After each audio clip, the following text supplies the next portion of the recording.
generic car show. Well, we're here for the second time, back with the Miata. Well, today we are changing the oil because this weekend I'm taking a pretty long trip and also I need to change my oil. So, I like to use Mobil 1, frankly. I like to use Mobil 1 full synthetic. 1030 is what I've read is recommended for the Miata. You can run 530, you can run 1030, I don't know. Makes a huge difference. But I'm running 1030 full synthetic and a Mobil 1 filter. You might want to do a little research. Maybe you like Royal Purple or AMSOIL or maybe you like Pennzoil, God forbid. But I like Mobil 1, so I'll stop talking and start working on the car now. Let's get started. Right, now that all the lug nuts are loose, we will go and get our friend the jack from the corner of jacks. Now, it should be noted that whenever you use a jack, you really should use jack stands, unless you like your car falling off the jack and probably killing you. That's none of my business, that's a personal preference. Now, we only need one jack stand, because we're only removing one wheel and jacking up one corner. Make sure you set the parking brake if you're lifting the front or the rear or whatever you're doing, unless you're working on drum brakes. Don't set the parking brake. We found that one out more than once. So the jack points on the Miata are down here, underneath, along this nice pinch weld that is not, crumpled yet, because it will eventually, because it's a Miata. But for now, mine is nice. So you just get your jack in place, like so. And you go to town lifting the car up. It's around this time that you should decide where you're going to put your jack stand. I like to put mine under the control arms because there's a little bit more stability. You can put them under the pinch welds if they're extra wide, or you can really, I guess, do whatever you want, but don't put them on the floor. They'll go through. I had friends with bad experiences with that. Trolley jack on area rug. Bad idea. Now that the jack stand is firmly under the aforementioned suspension component, we can slowly bring the car down until it's resting on it. What a scary noise. Even out your area rug, and you're on your way. I personally like to leave the jack up most of the way because I don't trust anything ever. And the jack stand won't collapse, but if it does, at least I'll have something there. I don't like my car sitting on the brake rotors. Go back to your lug nuts, which should already be pretty loose, and then just put your nuts back on so you don't lose them, because nobody likes to lose their nuts. This is our friend the trouble light, which we will be using to eliminate the situation. This applies to pretty much all cars, but on the Miata, you'll find that the drain plug is back here. The drain plug is usually pretty well, pretty well distinguished from the rest of the oil pan. See, on the Miata, it's got like a little cutout. I know on 5th and 6th gen Civic D series, there's actually cast into the bottom of the oil pan. It says the word oil and arrow. They're usually pretty easy to find. So you'll want to go back and grab your giant 80s ratchet. And first, you'll want to find your oil pan, drain pan thing. Well, we went and got our drain pan because if you don't have a drain pan, you're going to make a goddamn mess. So, before that, we'll go ahead and get our paper towel out of my trunk. And if you didn't know already, the trunk of the Miata is pitifully small and mine's full of shit. Shop towel is, it's a good investment. You should really buy some. Make a smiley face on it with your spare tire. Whatever. We'll just keep this by hand, or on a hand stand by. Because you're going to spill. Set it underneath somewhere close, but not quite, because we still need to break the drain plug loose. So you'll take your giant floppy ratchet, which has a lot of slack in it, and you'll break your drain plug loose, and you'll get your drain pan underneath it, and you will burn your hand in doing so, but you just sort of twist it off. And there's sort of a trick to this. Ow. And you just sort of push on the drain plug, holy shit, while you're pulling it out, and Jesus Christ, then you won't leak oil everywhere. Aha. Ow, holy God, Jesus Christ, that's hot as fuck. I'm sorry if you're religious, but that's really hot.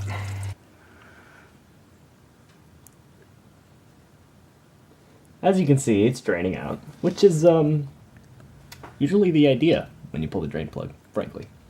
What you won't want to do is lose that drain plug, because those are a bitch to dig out of searing hot oil, and as it is already hot as shit, so you don't want to make it worse. It's already been baptized in oil once, you don't need to do it again. Wow, I cannot believe, like, I know, alright, this is gonna sound stupid, but it's 90 degrees outside, and I drove my car for an hour and a half, and I only had the hood open for about 15 minutes, and I knew it was gonna burn the shit out of my hand, but I still didn't expect it.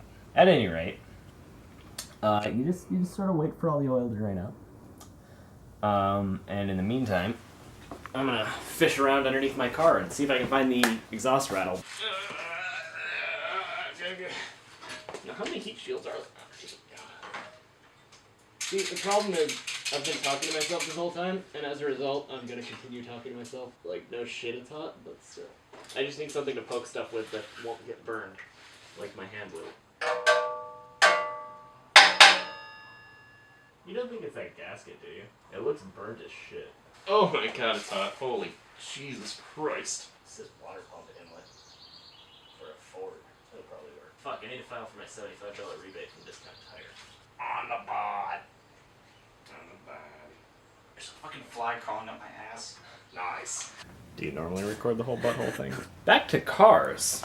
I tried unsuccessfully to do something with the exhaust. We'll get back into that later. So, we'll put the drain plug back in now. You really don't want to torque the living hell out of your drain plug. It's really horrible on this car because it's at an angle. And you want to clean up the area just a little bit because, you know, there's oil and shit being spewed everywhere. So we'll push this out of the way and we will get the drain plug to go back in. There it is. Smooth as butter. Or oil.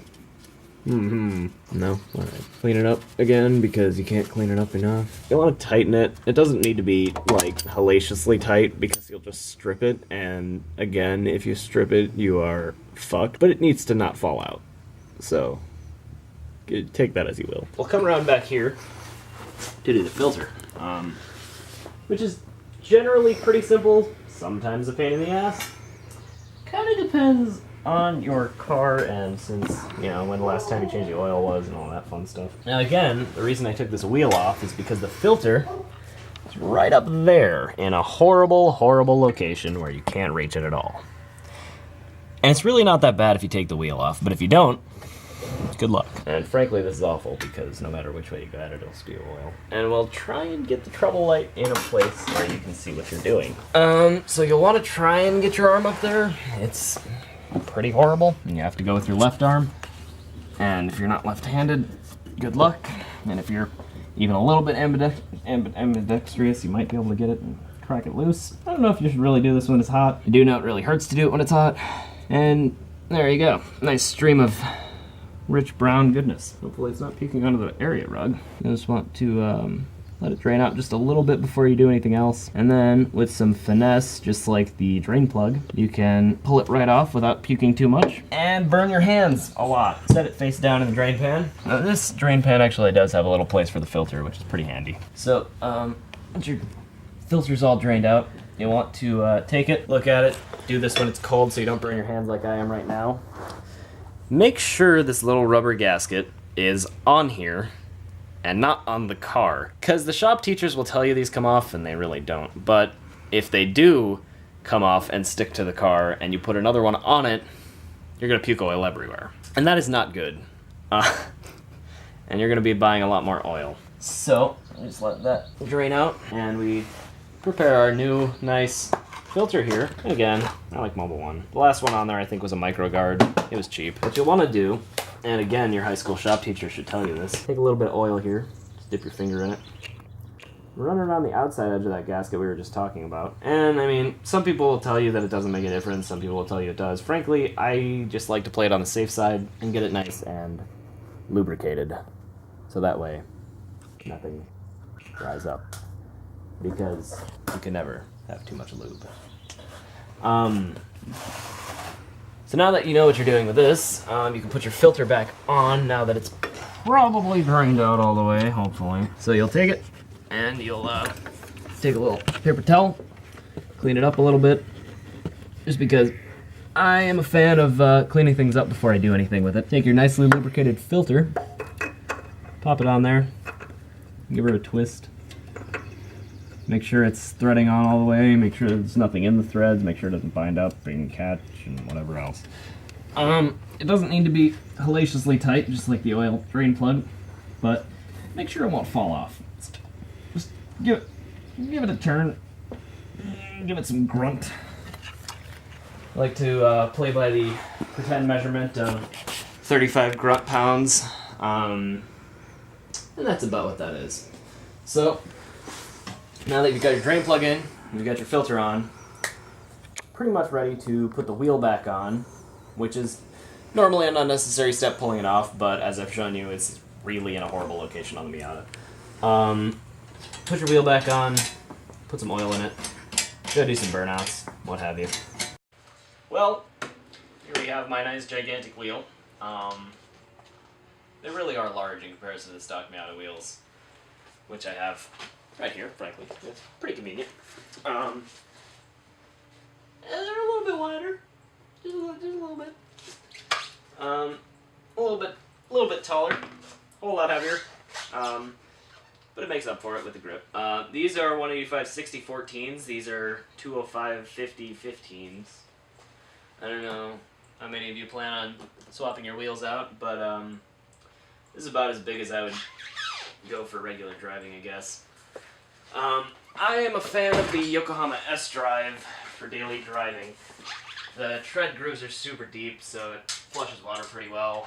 Let's just put our wheel back on and stop talking. How about that? So, you just sort of muscle it around until it's on there. My lug nuts kind of present a pain in the ass because the holes on these wheels are quite a bit larger than the ones on the stock wheels. The lug nuts are tapered, which is great, but you kind of have to move the wheel around as you tighten it on my car. You'll just grab your wrench and your handy lug nut socket. Just start sort of tightening things, and it'll start to kind of get in line by itself.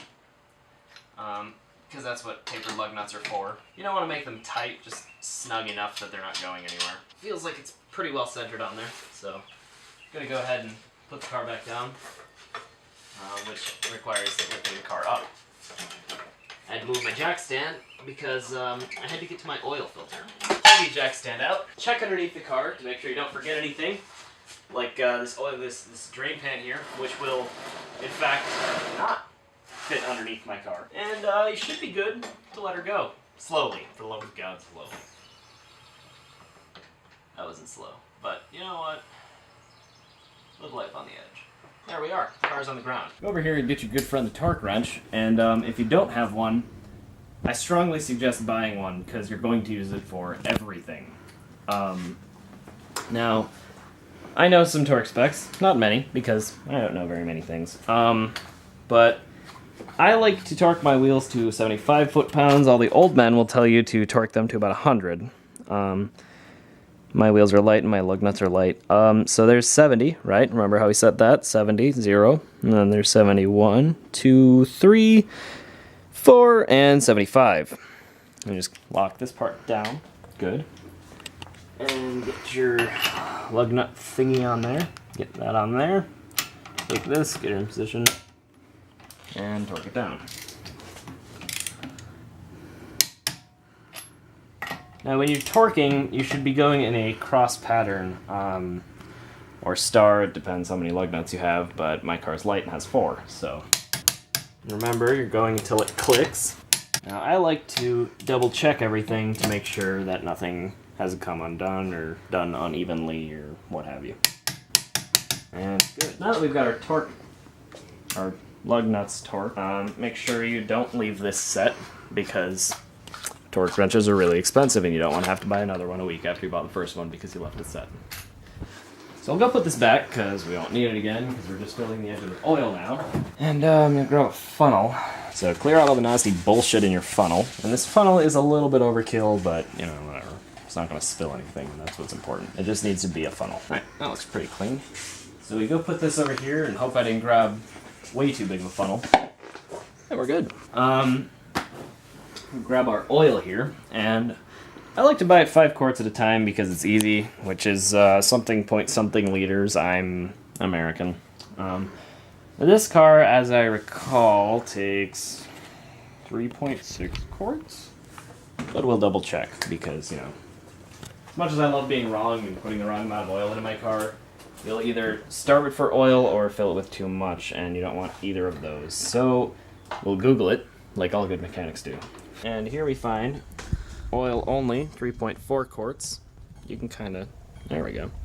Oil and filter, 3.6 US quarts, or 3.4 liters if you're not American. 3.58, 3.6, it rounds up, and I am lazy. So, we're going to, we gotta fill it with 3.6 quarts, which is, you know, pretty, like, not a lot, but it's a pretty small engine, so just start slopping it in there and hope it doesn't spill all over the place. I've had that happen. Right, now you'll periodically want to stop and check how much oil is left in here. And since this is 5 quarts, when you reach 3.6, there will be about 1.4 quarts left, which will be right here. And 1.4 will come to probably about here-ish, right? So you'll just pour the rest of that in until you're down there. Easy enough.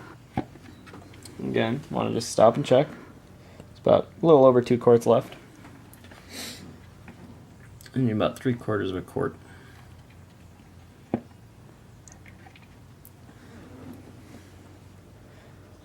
Just a little splash. Just like putting gas in a rotary. And now you'll see that it's reached about 1.4 quarts. Not a bad level. Put the cap back on, because otherwise it'll make a goddamn mess.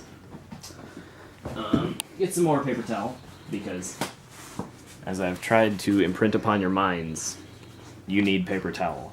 Because you'll get halfway into something and there'll be a mess, and you'll be like, oh, I'll just grab the paper towel, and there's not any, so buy some. Just make sure you're careful when you pull your funnels back out, because a lot of the time there's a little bit of fluid lingering in them, and it splashes all over the place, and look, a Monopoly piece. So we put that back in there. And we put the cap back on. And hopefully we fire it up without puking oil everywhere. So you push the clutch. On mine, you pull the headlights. Probably not puking anywhere. Sounds like it still has oil. Oil pressure gauge reading positive. Getting a thumbs up from the head of the car. And yeah, there you have it. Really, probably the easiest thing you could do.